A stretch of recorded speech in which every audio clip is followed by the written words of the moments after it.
salam sejahtera untuk kita semua, salam sejahtera untuk seluruh saudara-saudaraku sebangsa dan setanah air. Dimanapun Anda berada, para hadirin, para pemirsa yang berbahagia, kembali lagi bersama dengan saya Abdul Aziz Jazuli di channel ini. Dan pada kesempatan kali ini kita akan mengulas satu statement yang disampaikan oleh Abah Setu di dalam live streamingnya ketika beliau itu memaparkan bagaimana hikmah, bagaimana pelajaran-pelajaran yang luar biasa di balik polemik nasab yang terjadi di Indonesia ini selama kurang lebih 3 tahun. Tidak hanya di Indonesia saja, tetapi juga di mancanegara, bahkan di dunia internasional. Di mana tentu dari apa yang kita dapati saat ini, bagaimana polemik nasab, artinya nasabnya Ba'alawi itu sedang dipertanyakan. Nasab Ba'alawi itu sedang dibatalkan oleh para ulama-ulama Nusantara, yang diantaranya adalah Kiai Haji Imaduddin Usman Al-Bantani, di mana di situ menunjukkan bahwa apakah ada pelajaran di balik polemik nasab ini. Dan tentu sebagian orang itu akan menyatakan bahwasanya polemik nasab itu sebenarnya tidak ada manfaatnya, tidak ada gunanya untuk umat Islam atau untuk bangsa Indonesia. Nah, lalu kemudian apakah faktanya seperti itu? Nah, tentu kalau pandangan saya itu melihat bagaimana polemik nasab ini sebenarnya adalah sebuah teguran dari Allah Subhanahu wa Ta'ala. Karena apa? Karena bagaimana bisa sebuah isu dari yang diberikan kepada suatu golongan, yang membahas suatu golongan, dan ternyata isu tersebut itu awet sampai bertahun-tahun, bahkan 3 tahun. Padahal untuk sebelum adanya polemik nasab ini, ketika seseorang itu memiliki suatu masalah dengan Ba'alawi, itu langsung sehari, 2 hari, 3 hari, bahkan seminggu atau 2 minggu itu akan lenyap, akan hilang dengan sendirinya. Namun untuk polemik nasab ini kenapa sampai saat ini itu masih ramai diperbincangkan, dibahas, dikaji, dikontenkan oleh teman-teman. Nah, belum lagi jumlah dari mukibin itu pun juga sudah berkurang.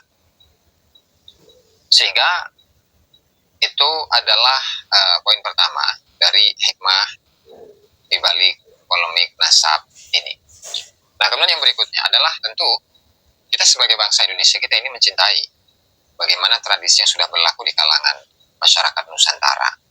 Bagaimana di dalam memori masyarakat itu mereka sangat kenal dengan yang namanya Syekh Abdul Qadir Al-Jilani, familiar di kalangan mereka, yaitu nama Syekh Abdul Qadir Al-Jilani, Syekh Abdul Hasan Asyadili, Syekh Bahaudin Naqsyabandi, Al-Imam Ibnu Athaillah As-Sakandari, Syekh Abdul Wahab Asy'arani, kemudian Al-Imam Sanusi, Ja'far bin Hasan Al-Barzanji, kemudian Abdurrahman bin Mutaiba, dan seterusnya yang nama-nama ini sangat familiar di kalangan masyarakat.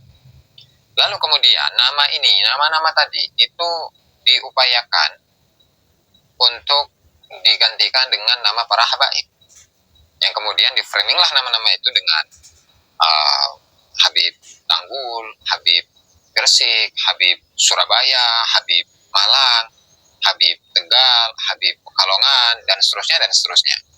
Lalu diframinglah itu bahwa Habib-Habib yang ada di kota-kota tersebut itu merupakan para wali-wali kutub. Artinya yang namanya wali kutub itu kan adalah wali yang memiliki tingkatan kerohanian yang paling tinggi di antara wali-wali yang ada. Atau wali kutub itu adalah rajanya wali gitu ya. Dan itu jumlahnya sangat banyak di Indonesia, di framingnya seperti itu.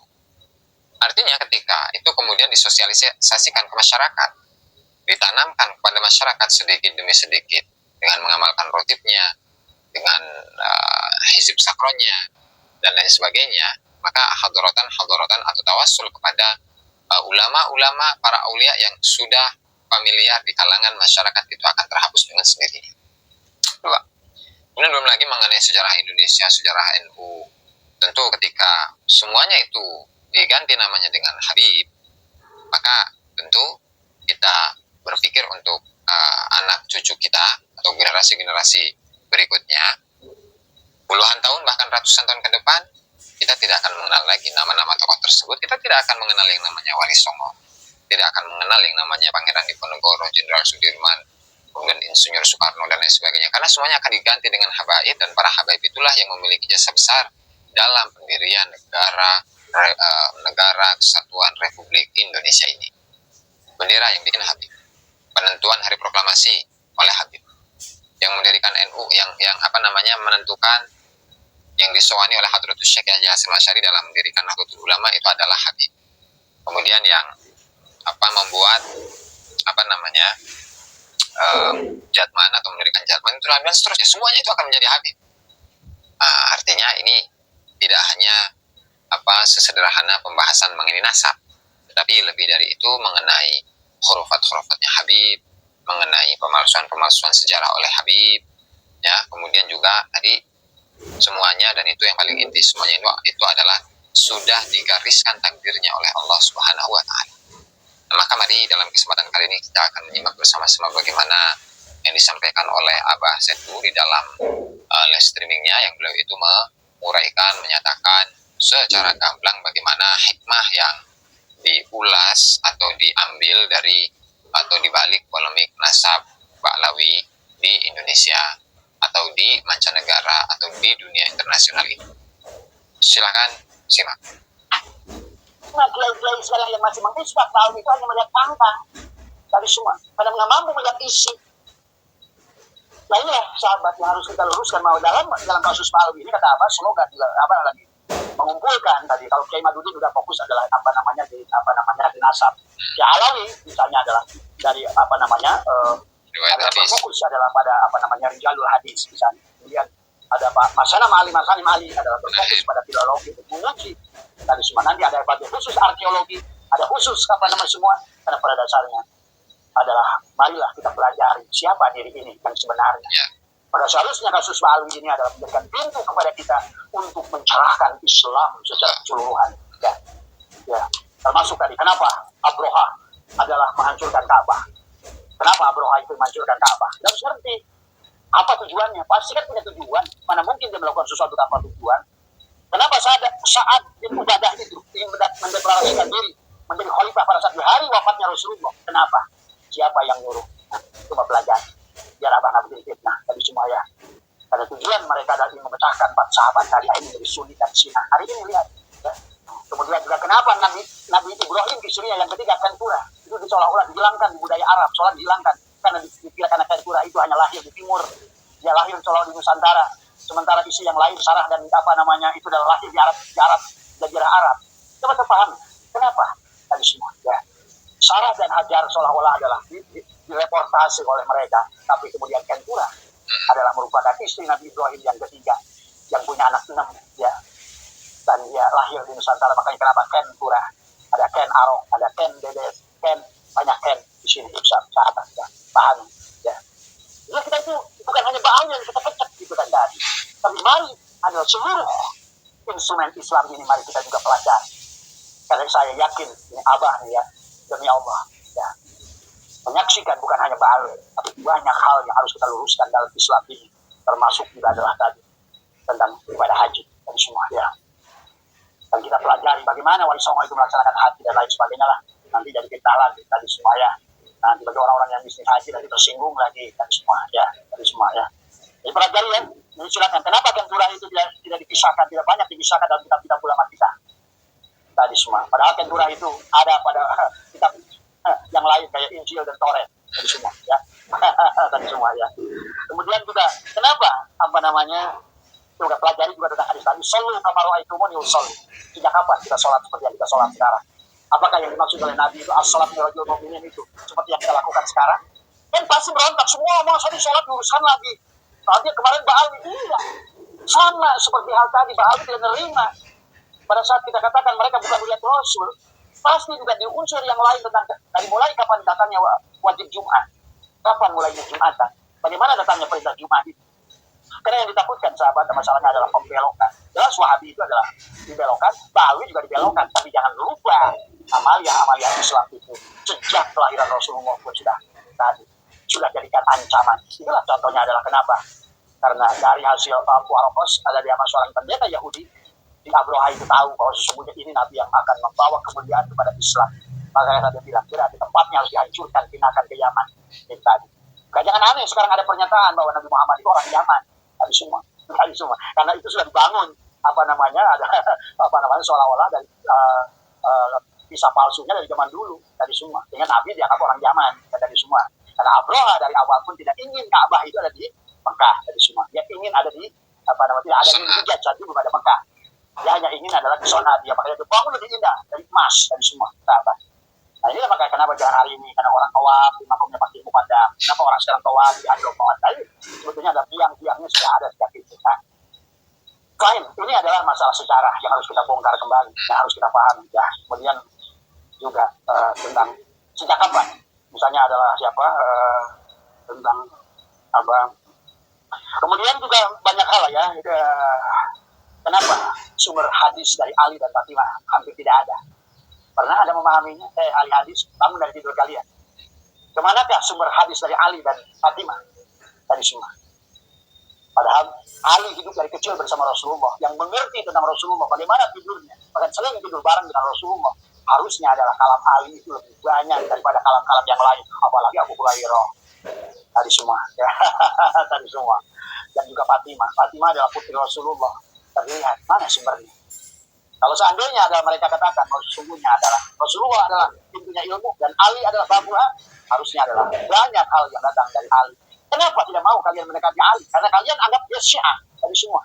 Ya. Jangan nanti Imam Ja'far As-Shadiq keturunan Ali itu difitnah sebagai Syiah. Padahal Imam Ja'far As-Shadiq itu guru daripada Imam Mujtahid, termasuk Imam Hanafi, Imam Maliki. Ya. Bahkan Imam Hambali itu walaupun bukan gurunya, bukan muridnya Imam Ja'far As-Shadiq, tapi Imam Hambali itu sudah banyak hal ada berkiblat kepada Imam Ja'far As-Shadiq. Walaupun kata beliau bahwa dia juga tetap dianggap sebagai Syiah. Nah inilah. Padahal Syiah dan Sunni itu adalah ciptaan siapa dari awal. Ini memecahkan sebelum empat lima pancor itu. Memisahkan, karena nggak boleh dipisahkan. Seharusnya Abu Bakar itu ada pelambang tanah, Umar itu pelambang api, Utsman itu pelambang angin, dan Ali itu pelambang air. Maka seluruh lima pancor dengan Rasulullah ini tidak boleh dipisahkan sebenarnya. Sementara seolah-olah gontokan antara Sunni dan Syiah. Ya, sekarang Muammar Gaddafi adalah orang Sunni yang dihancurkan oleh Syiah pengikutnya. Lihat lagi, Assad, Suriah, sama. Orang Sunni yang dihancurkan oleh Syiah.